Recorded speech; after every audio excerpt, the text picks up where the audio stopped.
have a good partner, Deiser, and they have a nice app to track your budget, whether you are still have some money to do the work or not. So what they offer is creating different budgets for projects or for issues or for both. They allow to be very flexible. I will not create one new one. I want to show you the existing one. Please open. The idea is that they already, if there's some budget you have, you can set as target and say whether it's applied to a specific project or several projects, or in some cases there's special budget for Epic or one issue or several issues. So it's very flexible how you want to divide this budget, assign some. And then you can also specify the rates for the persons, whether it's one-time rate, one-time amount, or something based on logged hours.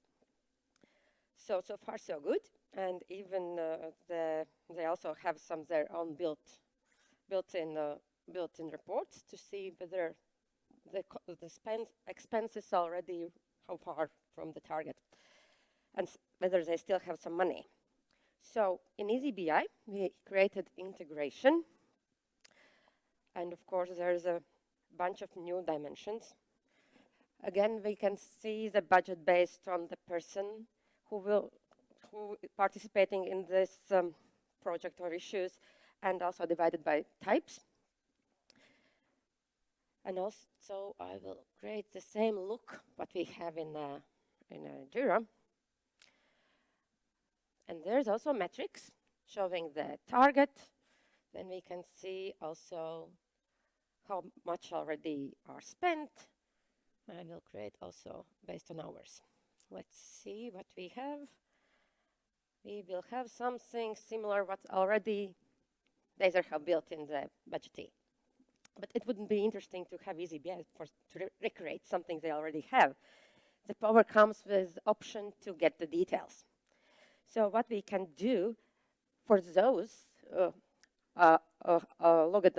worklogs, we already have applied some costs. We can see which ones are those and who actually logged and when, which hours. It's flexible in that way that it can, for Budgety, in the Budgety, you can specify that for one period of time there's one cost, for another cost, and this will reflect in those numbers. So we have also created the dashboard. So there's something to start with to see how it works. So it's not on the only blank page. Again, there's the same budgets. We can filter data by budgets. We can filter data also by projects. If the budget is associated with some specific project, I can do that. I can also filter by time. So it's the power of business intelligence to do you flexibility and add more. So thank you. If you have any questions, you're welcome.